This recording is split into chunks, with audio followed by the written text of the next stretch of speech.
Bonjour Monsieur le Ministre. Bonjour.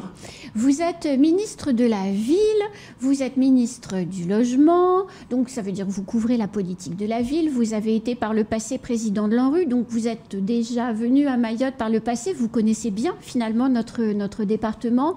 Un voyage officiel en tant que ministre, le premier cette fois en tant que ministre. Votre sentiment au fur et à mesure des années sur l'évolution de Mayotte? Alors, je ne vais pas oser dire que je connais bien Mayotte. Je suis déjà venu 2 fois comme président de l'ANRU et cette fois-ci comme première fois comme ministre. J'ai le sentiment que d'abord, Mayotte a énormément d'atouts, vraiment, et je le pense depuis ma première visite, j'ai senti une énergie, mais j'ai aussi vu toutes les difficultés. Et ces difficultés, comme président de l'ANRU d'abord, j'ai voulu les prendre à bras-le-corps. J'ai revu hier des images et ce que j'ai dit en venant il y a 4 ans, c'était... il y a beaucoup de choses à faire et on sent qu'on peut y arriver, mais ça va prendre du temps. L'ANRU a fait son travail, l'État fait son travail, mais on voit à quel point, malgré tous les efforts, les premiers relogements, les premières démolitions de bidonvilles, les premiers travaux d'assainissement, les réfections des routes, on voit encore tout ce qui reste à faire. Et moi, je veux, avec l'ensemble du gouvernement, apporter mon énergie, ma volonté. Et je crois qu'on ne peut pas... être utile simplement en restant dans son bureau. J'avais besoin de revoir, j'avais besoin de partager avec les élus qui sont extrêmement mobilisés, avec les services de l'État qui font un travail remarquable, vraiment, et je tiens à le souligner et les remercier encore une fois. Travailler sur la question des bidonvilles, travailler sur la question du logement au sens large. Ce matin, je ferai plutôt tout ce qui touche autour de la politique de la ville, parce qu'on ne peut rien faire sans s'intéresser à la fois à l'humain et à l'urbain, partout sur le territoire national et à Mayotte en particulier. Et c'est ça la force d'être à la fois ministre de la ville et du logement, c'est pouvoir imbriquer tout le temps les questions humaines, les questions sociales et les questions urbaines. Alors hier, quand vous étiez à Koungou, donc vous parliez du projet que vous aviez inauguré il y a 4 ans, c'est Talu 2, enfin le projet ANRU de Magicavo. Donc vous avez eu une séquence sur le site. Et vous avez aussi été assez ferme sur les relogements en préfabriqué.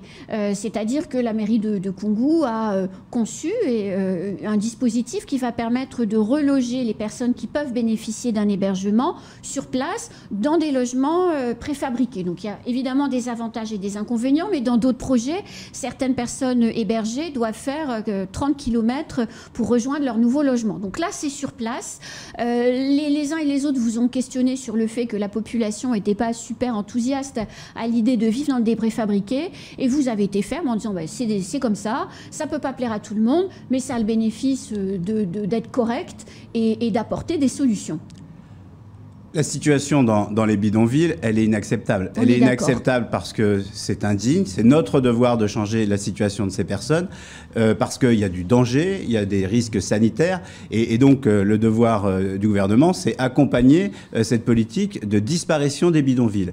Et pour aller plus vite, il faut proposer à ces familles des solutions de relogement provisoires ou des solutions de relogement définitives. Mais à un moment, à l'impossible, nul n'est tenu. Il faut accélérer ces disparitions de bidonvilles, et donc la création de ce que j'ai vu d'habitat provisoire, eh bien c'est utile, c'est nécessaire. Ça peut arriver aussi, vous savez, sur le territoire hexagonal, il y a des opérations de renouvellement urbain qui nécessitent ce qu'on appelle des opérations à tiroir, parce qu'il faut accélérer, et ce que j'ai vu hier me montre qu'on peut y arriver, qu'il faut continuer, qu'il faut récupérer des terrains pour poser de nouveaux modulaires. Il faut améliorer probablement, en continuant à réfléchir et à travailler, la qualité de ces modulaires, la qualité de ce relogement provisoire. Et puis il faut aussi travailler à des possibilités de relogement définitif, passer directement du bidonville à un toit. C'est une politique que l'on mène partout sur le territoire hexagonal, et il n'y a pas de raison de pas la mener aussi à Mayotte. C'est pour ça que moi je plaide pour construire du logement, et en particulier du logement social, plus rapidement, pour avoir pas forcément cette étape intermédiaire lorsque c'est possible. Alors vous êtes ensuite, vous avez quitté Koungou pour rejoindre Kaweni. Le maire de Mamoudzou, Hamdi Louaïdou Soumaïla, vous a accueilli dans le quartier d'Isma, vous l'a fait visiter et a fait le VRP de son projet. Mais Très bien d'ailleurs. Oui, ben oui, il est assez doué. Hein. Mais en rappelant un point qui me semble être important, il vous a dit, voilà, 900 000 euros pour refaire les voiries, ça va commencer avec la CADEMA dans quelques jours, 1 million d'euros pour construire un terrain de sport et proposer à tous les enfants de ce quartier des activités, c'est indispensable. Et il vous a dit, j'ai une crèche, j'ai une école élémentaire ou Tous les maires disent ça. Tous les maires disent ça, à Mayotte et ailleurs. Je sais, mais il l'a fait devant les micros, donc je me permets d'en parler. Il a raison. Et il vous a dit, j'ai pas l'argent. Mais il a raison. Faire la ville, c'est le logement, c'est la mobilité, c'est les équipements publics. Les équipements publics pour nos enfants. Vous savez que j'étais professeur.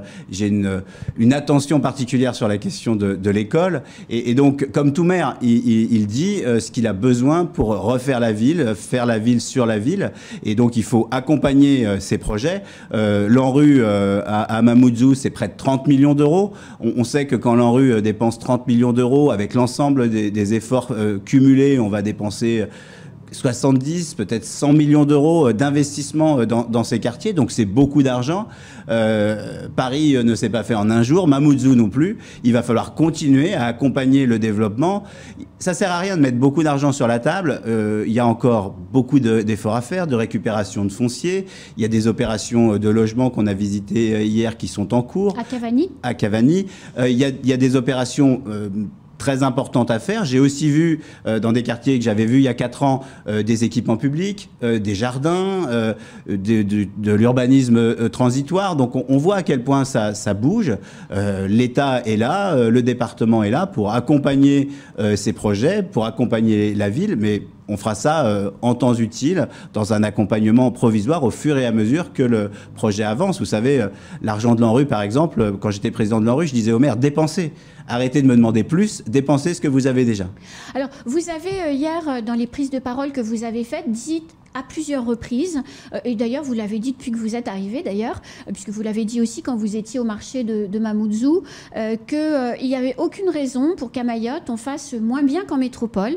Les règles étaient les mêmes pour tous dans la plupart des cas et qu'il fallait les appliquer et que Mayotte devait être au même niveau que la métropole.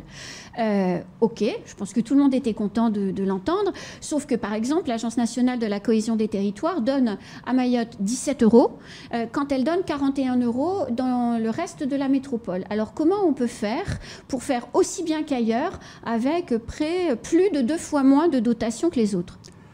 Ça ne se calcule pas exactement comme vous le dites.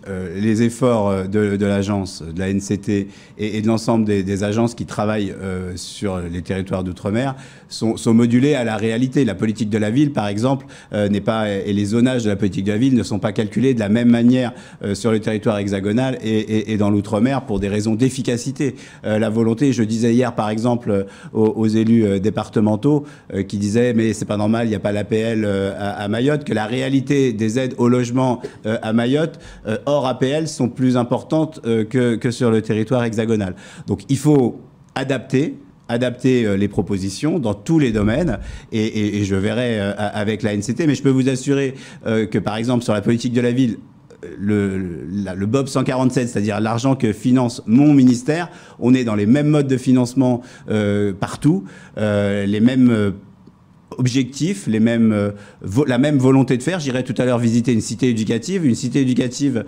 à Mayotte a les mêmes outils qu'une cité éducative sur le territoire hexagonal. Et la volonté du ministre, c'est de faire aussi bien et même mieux. Moi, je crois à l'exemplarité de Mayotte. Moi, je pense que ce département a des atouts formidables.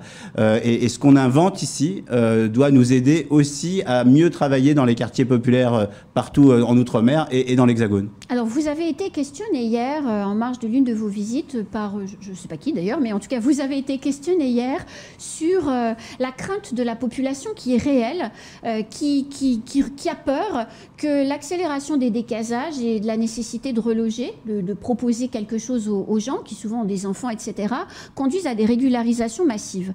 Le projet, par exemple, de Mgombani, premier projet en rue qui est terminé, avait généré cette polémique où finalement les logements qui avaient été construits n'avaient pas été accessibles aux Français.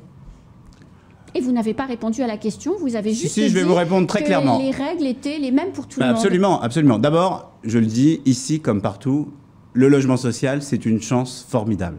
La France se fait honneur d'avoir du logement social, d'avoir cette politique de création de logement social. On est tous passés un jour par du logement social, moi le premier, et j'en suis très heureux. Ça fait partie du parcours résidentiel. Parfois, on a les moyens de devenir propriétaire tout de suite, mais ce n'est pas le cas de tout le monde. Donc il faut construire du logement social partout, et c'est mon rôle de ministre. Et il faut construire du logement social aussi à Mayotte. On le voit, si on avait plus de logements, on ne serait pas dans cette situation. Donc il faut construire du logement de qualité, adapté aux températures, adapté au climat, des logements écologiques. Et ensuite, il y a des règles. Pour rentrer dans le logement social, il faut être en situation régulière. Et ça, c'est vrai partout. Pour rentrer dans du logement social, il faut passer par une commission d'attribution. C'est pas le fait du prince de rentrer dans du logement social. Systématiquement, il y a une commission d'attribution. Et ici, la CIM, Alma ont des commissions d'attribution. Et on présente 3 projets. Dans la commission d'attribution, il y a des élus, il y a des membres du conseil d'administration, il y a même des habitants. Et il y a en général 3 candidatures qui sont présentées. Et le bailleur, avec la commission, choisit. On n'est pas dans une politique de régularisation, pas du tout. On est dans une politique de faire sortir des gens de l'indignité. Et il y en a qui resteront sur le territoire national parce qu'ils sont en situation régulière, et d'autres qui ne resteront pas sur le territoire national parce qu'ils sont en situation irrégulière. Voilà. Mais alors après, dans les commissions d'attribution de ces logements sociaux, vous l'avez dit, il y a plusieurs dossiers, si j'ai bien compris, 3 par appartement ou logement en tout cas construit. Sauf qu'il y a les gens qui ont des cases, mais il y a aussi les Mahorais qui sont mal logés, et il y a aussi le besoin pour les entreprises de recruter. Mais c'est pour ça qu'il faut... on fait quand on construit beaucoup de logements très sociaux et pas de logements intermédiaires? Il faut pas construire que du logement très social. J'étais hier en Conseil national de refondation du logement. On a parlé de tout type de logement. Oui, il faut construire du logement social, très social, mais il faut construire du logement en accession sociale à la propriété. Il faut construire et faire venir des promoteurs pour avoir de belles opérations. Il faut construire de l'habitat individuel dans un cadre légal, et tous les logements doivent être construits dans un cadre légal. Et évidemment, je le dis et je le redis, je suis le ministre du parcours résidentiel. Et donc, à Mayotte comme ailleurs, il faut que les gens, en fonction de leur situation financière, puissent trouver un toit. Aujourd'hui, et ce qu'on voit encore malheureusement à Mayotte, ce ne sont pas des toits, c'est des tôles, et c'est inacceptable. Et donc, il faut trouver les moyens, et on y travaille, d'accélérer la création de tout type de logement. Vous avez raison. Mais le logement social, même très social, il est utile à tout, et évidemment aux Mahorais.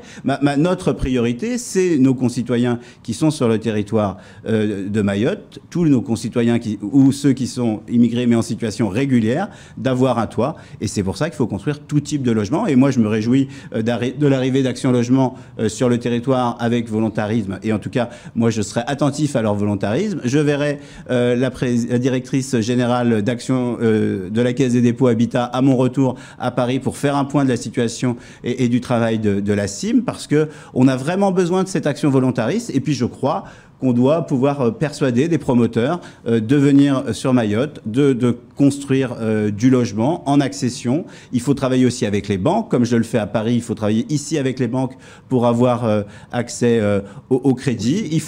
Sinon c'est un cercle vicieux. On dit qu'il manque des fonctionnaires, il manque des agents, etc. Il manque des entreprises. Donc il faut construire du logement pour tout le monde, pour tout le monde, et y compris du logement collectif parfois, mais du petit collectif joli comme on sait en faire aujourd'hui. Autre question, et c'est l'image qui est derrière vous qui m'y fait penser. Donc on est clairement dans un quartier qui convient, et on est tous d'accord de le dire, il doit disparaître, ce quartier. Vous avez des associations droits de l'homiste, on les appelle poliment ainsi, qui font du militantisme et qui attaquent systématiquement les arrêtés préfectoraux, alors avec des motifs plus ou moins fleuris, et qui retardent les opérations préfectorales de décasage. Qu'est-ce qu'on peut faire contre ça ? Vous imaginez bien que je respecte les décisions de justice, et notre pays est un état de droit, et donc chacun a le droit de porter ce qu'il estime injuste devant les tribunaux. Mais c'est pas pour ça qu'il faut renoncer, au contraire. C'est pour ça qu'il faut systématiquement, dans ces opérations, faire des propositions à ceux qui sont en situation régulière, je le répète, d'un relogement, parce que c'est la règle, d'un relogement provisoire ou définitif, mais au minimum provisoire.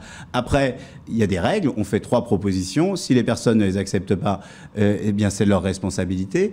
Mais si il y a des décisions de justice contraires, il faudra les respecter et il faudra se donner les moyens pour que chacune de nos opérations soit faite dans un cadre légal, évidemment, pour accompagner les gens qui sont victimes dans ces bidonvilles, dans des situations acceptables.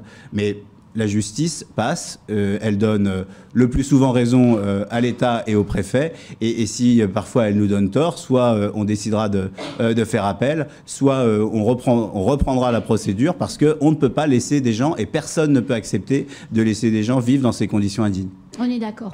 Dernière petite question, Monsieur le Ministre, parce que le temps passe très très vite. C'est que ça se passe bien. Bah écoutez, si vous le dites.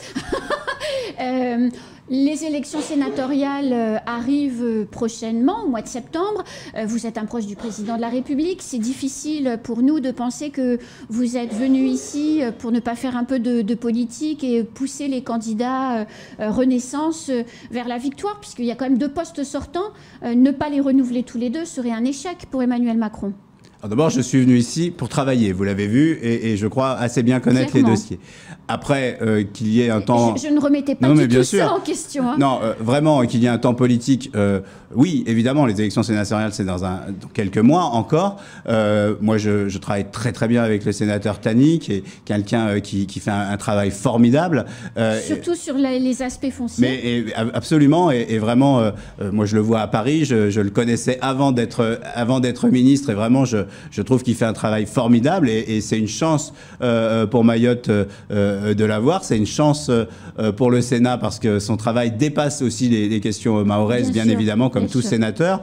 Donc oui, évidemment, mais c'était vraiment pas le sens de ma visite. Mais oui, j'ai rencontré des militants, j'ai rencontré des élus, mais je peux vous assurer d'abord que les élections sénatoriales, c'est encore dans longtemps. Il y a beaucoup de travail au gouvernement, et le moment venu, l'ensemble des membres du gouvernement s'intéresseront pour que au Sénat, la présence du mouvement proche du président de la République soit la plus forte possible. Monsieur le ministre, vous pensez revenir quand ? Écoutez, je reviendrai quand ça sera utile. Un ministre n'est pas en goguette, il est là pour travailler. Donc je me déplace sur l'ensemble du territoire national, et lorsque ça sera utile à Mayotte, utile à ma connaissance des dossiers, ou à faire avancer des dossiers, je reviendrai. Mais aujourd'hui, on peut aussi travailler avec le préfet en visio, ce que je fais régulièrement. Donc voilà, je reviendrai quand ça sera utile, avec grand plaisir, parce que je trouve que Mayotte est remplie d'atouts. Mayotte est une chance pour la France, et je souhaite que Mayotte soit aussi un exemple pour notre pays. Je n'en doute pas. Et on va inventer des choses pour Mayotte qui seront utiles à l'ensemble de notre pays. Merci beaucoup, Monsieur le Ministre. C'est la fin de ce temps de parole. Tout de suite, la suite de nos programmes.